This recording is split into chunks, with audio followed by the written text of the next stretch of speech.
যেতিয়া আমি ৰানিং কৰি থাকোঁতে আমাৰ বডিটো ভাগৰি যায়, ৰখি দিবলৈ মন যায়, ভৰি টানি টানি ধৰে, যাবলৈ নোখোজে, কিন্তু তেনেকুৱা প্ৰায় মানুহ ৰখি দিয়ে।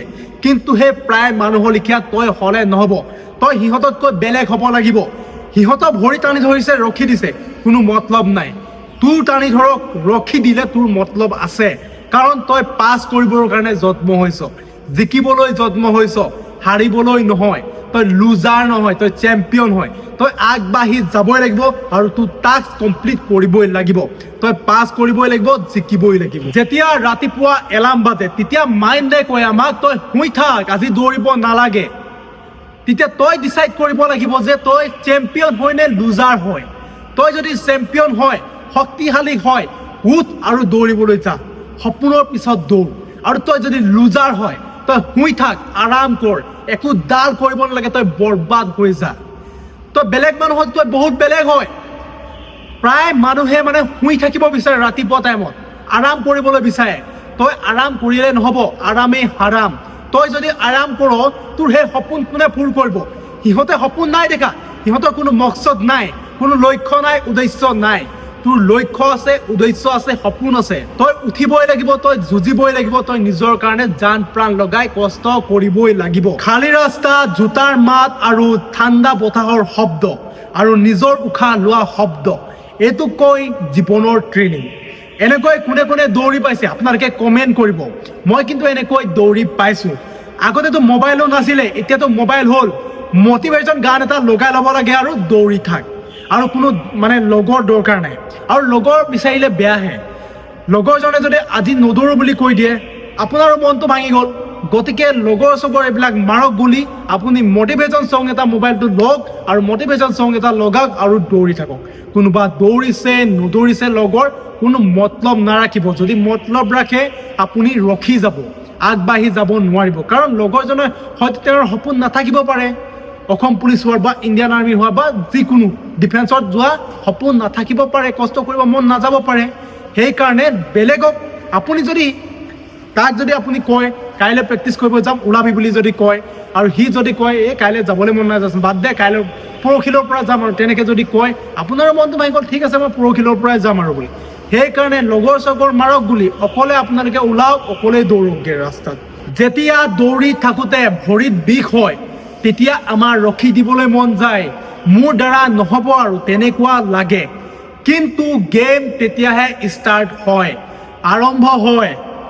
আপোনালোকে এইটো কথা মনত ৰাখিব, শৰীৰত বিষ হয় কিন্তু দিমাগত ফেইল হয়। আপুনি যদি একবাৰ যদি আপোনাৰ মাইণ্ডটো যদি জিকি ল'ব পাৰে, সমাজৰ একো প্ৰব্লেমে আপোনালোকক ৰখাব নোৱাৰে। 100% আপোনালোকে এইটো লিখি ৰাখক। মানুহে নোৱাৰা কাম একো নাই, মাত্ৰ আমি মাইণ্ডটো কণ্ট্ৰল কৰিব লাগিব আৰু মাইণ্ডটো ষ্ট্ৰং কৰিব লাগিব। আমি মাইণ্ডটো ষ্ট্ৰং কেনেকৈ কৰিম? যেতিয়া আমি দৌৰি থাকোঁ, কেতিয়াবা আমাৰ ভৰি বিষ হয়, আৰু সেই বিষক আমি বিষ বুলি ভাবিব নালাগিব। সেই বিষক যদি আমি বিষ বুলি ভাবি যদি ৰখি দিওঁ, গেম অভাৰ। আমি ৰখি দিলে আমাৰ জীৱনটোৱে ৰখি যাব। গতিকে কোনো পধ্যে ৰখিব নালাগিব আৰু বিষক বিষ বুলি ভাবিব নালাগিব। গতিকে সপোন এটা দেখি থৈছোঁ, গতিকে যিটো মই টাস্ক লৈছোঁ সেইটো মই কমপ্লিট কৰিবই লাগিব। মোৰ আগত আছে সপোনৰ ড্ৰেছযোৰ আছে, দেৰগাঁও যাব লাগিব ট্ৰেইনিং কৰিবলৈ।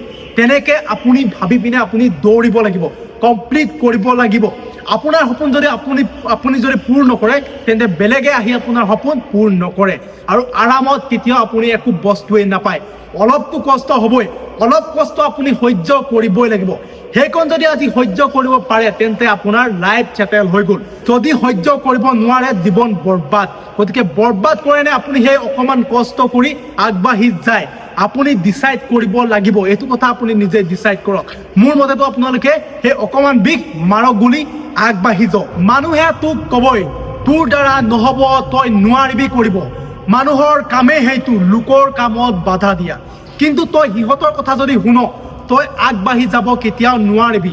মাত্ৰ এটাই কৈছোঁ, তই নিজৰ ওপৰত বিশ্বাস ৰাখ, নিজৰ কাম কৰ, ভগৱানৰ ওপৰত বিশ্বাস ৰাখ, তই আগবাঢ়ি যাবি, সফল এদিন হবিয়েই।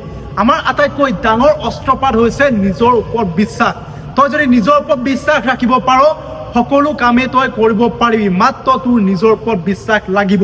তই বেলেগ মানুহৰ ওপৰত বিশ্বাস ৰাখিব পাৰ নাৰাখিব পাৰ সেইটো মই নকওঁ, কিন্তু তই মাত্ৰ নিজৰ ওপৰত বিশ্বাস ৰাখ আৰু তই যিখিনি কষ্ট তই আগে সহ্য কৰিলি আৰু এতিয়া সহ্য কৰি আছ বেলেগ মানুহে সেইখিনি কষ্ট সহ্য কৰিব নোৱাৰে সেইখিনি কষ্ট চাবই নোৱাৰে সেইকাৰণে সিহঁতে কয় যে তোৰ দ্বাৰা নহ'ব বুলি তোৰ দ্বাৰা হ'ব কাৰণ তই কষ্টখিনি সহ্য কৰি আছ আৰু তই কষ্ট সহ্য কৰিব পাৰিবি গতিকে তই মাত্ৰ নিজৰ ওপৰত বিশ্বাস ৰাখি কাম কৰি যা এদিন সফল হবিয়ে 100% হবি তই আজি যি কষ্ট কৰি আছ সেই কষ্ট কাইলৈ তোৰ গৌৰৱ হ'ব তই যেতিয়ালৈকে দৌৰি থাক যেতিয়ালৈকে তই নিজক প্ৰমাণ কৰিব নোৱাৰ আৰু তোৰ কষ্ট কোনোবাই দেখিছে নেদেখিছে কোনো মতলব নাই মাত্ৰ মতলবটো ৰাখ নিজৰ ওপৰত তোৰ সেই কষ্ট আজি সমাজে নাই দেখা কিন্তু কাইলৈ তোৰ সেই সফলতা সমাজে দেখিব আৰু তই দেখুৱাব লাগিব তই কষ্ট কৰি আছ যিহেতু প্ৰত্যেক দিনে তই কষ্ট কৰ এখোজ এখোজকৈ দুখোজ হ'ব এটা উদাহৰণ দিছোঁ মই এতিয়া 1ৰ পৰা 100লৈকে ধৰি লৈছোঁ চিৰি আছে 1ৰ পৰা যদি ডাইৰেক্ট 50ত জঁপিয়াও 50ৰ পৰা 80ৰ পৰা যদি ডাইৰেক্ট 100ত জঁপিয়াও কিন্তু তই খহি আহিবি তই যদি ডেইলি যদি এখাপকে যদি তই উঠি থাক না 100 পাই যাবি তই কিন্তু খহি নপৰ কথাটোৰ দ্বাৰা এইটো ক'ব বিচাৰিছোঁ যে প্ৰেক্টিছটো আমি ডেইলি কৰিব লাগে প্ৰেক্টিছটো যদি তই ডেইলি কৰি থাক ৰানিং যদি ডেইলি তই কৰি থাক তেতিয়া তোৰ কোনো প্ৰব্লেম নহয় ইণ্টাৰভিউ টাইমত যদি তোৰ ইণ্টাৰভিউলৈ এমাহ বাকী আছে তই যদি প্ৰেক্টিছ তেতিয়া ষ্টাৰ্ট কৰিছ তই কিন্তু তেতিয়া নোৱাৰিবি তোৰ ভাগৰ লাগিব বহুত কিবা কিবি প্ৰব্লেম আহিব সেইকাৰণে প্ৰব্লেম নাহিবৰ কাৰণে প্ৰত্যেক দিনে তই কষ্ট কৰ প্ৰেক্টিছ কৰ তই আগবাঢ়ি যা এতিয়া মাত্ৰ তই উঠ জোতা লগা লেজ বান্ধ আৰু দৌৰিবলৈ যা বন্ধুসকল আজি ভিডিঅ'টো কেনেকুৱা লাগিলে আপোনালোকে কমেণ্ট কৰি জনাব যদি ভাল লাগিলে লাইক এটা কৰিব ধুনীয়াকৈ কমেণ্ট এটা কৰিব ঠিক আছে আৰু আপোনালোকে যদি মোৰ চেনেলটো যদি নতুনকৈ আহিছে তেনে ছাবস্ক্ৰাইব কৰি ল'ব আৰু আজিলৈ পাই তেন্তে জয় আই অসম।